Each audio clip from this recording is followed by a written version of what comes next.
Hi there. If we haven't met before, my name is Alexandria Theodore. I am a retired therapist turned copywriter, and today I want to talk all about content creation, specifically the strategy, tools, and best practices that I use and recommend to my clients if they're looking to grow their business. In today's digital world, content creation isn't just a marketing buzzword, it's the backbone for visibility, building an audience, and building trust with that audience. Whether you are a solopreneur, a therapist in private practice, or maybe you're a content marketing team and you're just trying to understand how to plan, produce, and promote your content strategically, right? Because this is a critical part to your business success, right? What I'm going to be talking about today is what is it, why it matters, and how you can refine your efforts for the maximum return on investment.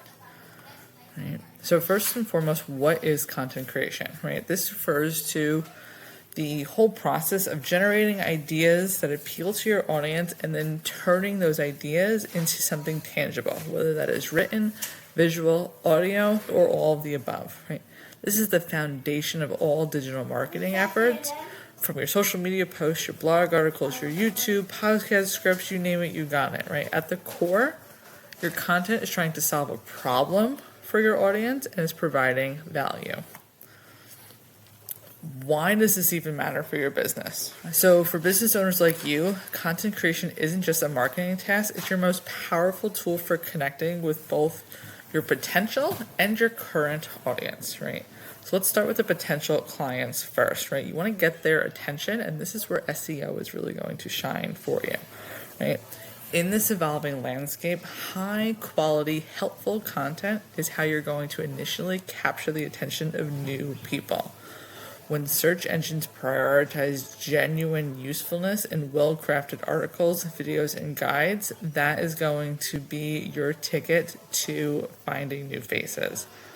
When there is a strategic strategy involved, right, making sure that your valuable is content, being found by the right people, using the right keywords and phrases, these are all non-negotiables that are going to help you be found and pull them naturally into your world, right? For the client who has already been following you, right, you're helping to guide them through their journey, right? You've already did the initial discovery, right? They know who you are, but now your content is designed to nurture those relationships and help these individuals move along their journey from just hearing about you to sparking interest to building that trust and eventually pulling out their wallets to book a service with you, buy a product from you, whatever that final call to action is. This can be done through things like weekly email newsletters, deep guides, case studies, right? Things that educate, right, and demonstrate your expertise, right?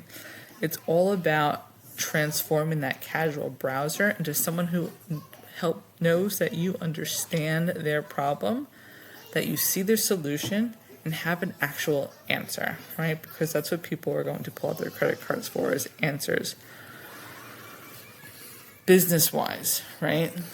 In order to make either of those things happen, again, with new leads or existing customers, you need to know exactly what to do to make sure that you're visible, right? So first, you're going to prioritize quality, right, over quantity, and trust. It needs to be genuinely helpful, and that is what's going to shine in the algorithms these days, right?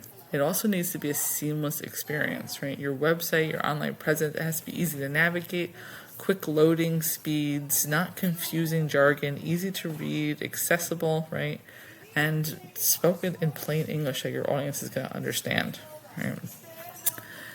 Use AI. I'm all for AI, but you want to use it smartly, right? Use AI tools to get research done, to anticipate future needs for your client, right?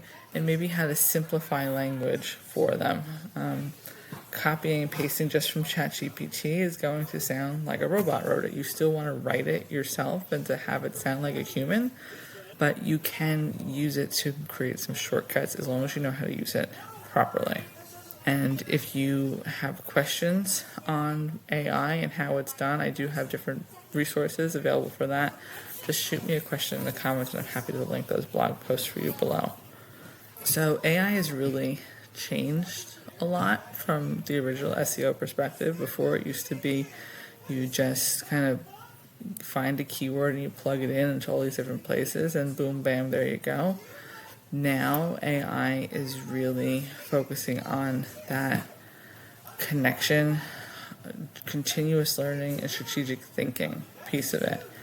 Is prioritizing helpful people first content, meaning it's blending that SEO with clarity, right? Gone are the days when search engines are just a matching game connecting keywords to the websites. Now AI is using what it already knows about you, your past search history, to connect you to resources that it thinks that you might like and find helpful. So the more specific, the better. What does that actually mean? So imagine you're searching for a new recipe, right? Before AI, chicken recipe might have given you a full lot of generic results. Now, if AI recognizes your past interest in healthy eating, it's going to proactively suggest healthy chicken recipes, especially with those with ingredients you've already explored. It's anticipating your deeper needs based on your prior behavior and context. So search engines are shifting their focus to understanding your intent, deciphering what's the real question behind what you're asking, analyzing your behavior, so looking at your past searches and is quick to learn your preferences and interests, and prioritizing true helpfulness, right? Identifying content isn't just a bunch of keywords stuffed into a blog.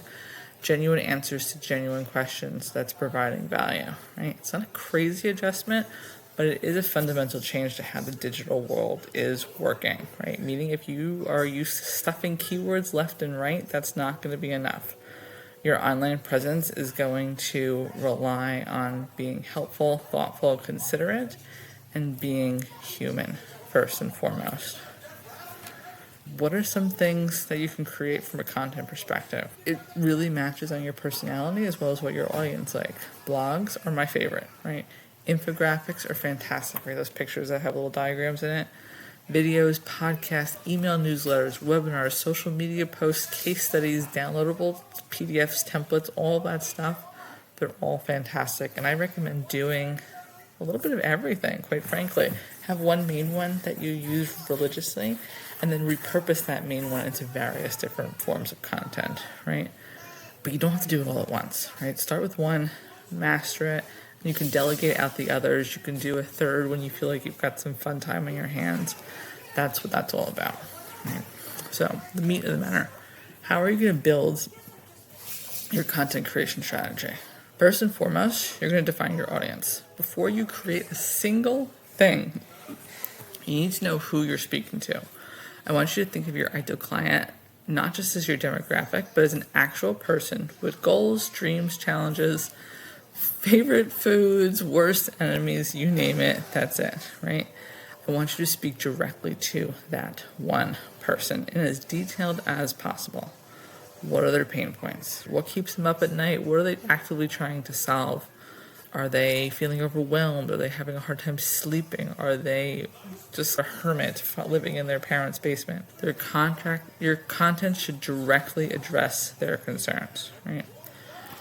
What formats do they prefer? So imagine Sarah, your busy mom, and she's looking for help with stress management. Now, she barely has time to scroll on her phone, so listening to a podcast might make more sense for her because she can do it as she's walking around. But reading a whole ebook is not going to really jive. Knowing this information, you can make a little mini podcast series, 5 minutes to mindfulness, and that's much more likely to hit home for her than this long, drawn-out PDF, right? And what questions is your audience asking, right?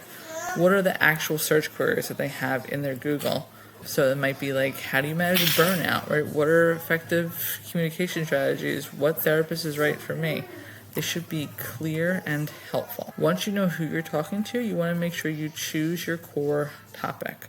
More specifically, you want to make sure that you're picking something that has a high search volume, right? So that a lot of people are looking for it, and preferably something that has low competition, meaning that there's not many people answering these questions. That is going to be your sweet spot. And that is a lot of what I do when I do keyword research for people. I go behind the scenes, I pull out all the tools, and I compare and contrast hundreds, if not thousands, of keywords to see which is actually the best one to work with first that fits that perfect niche. And last but not least, create a contact calendar, right? You know who you're talking to, you know what questions they have, you know what keywords are important.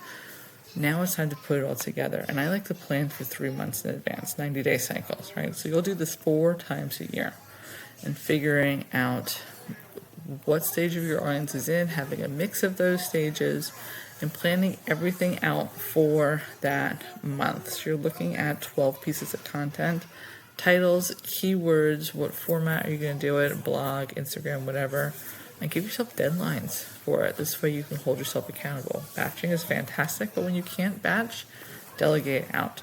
And if that's where you are in your business and you're looking for help with that, let's chat. I'm happy to take it off your plate. I can write the stuff for you. I can do the research for you. I can do both of them for you. But the first way to get started is to book a discovery call, and we can learn about what makes the most sense.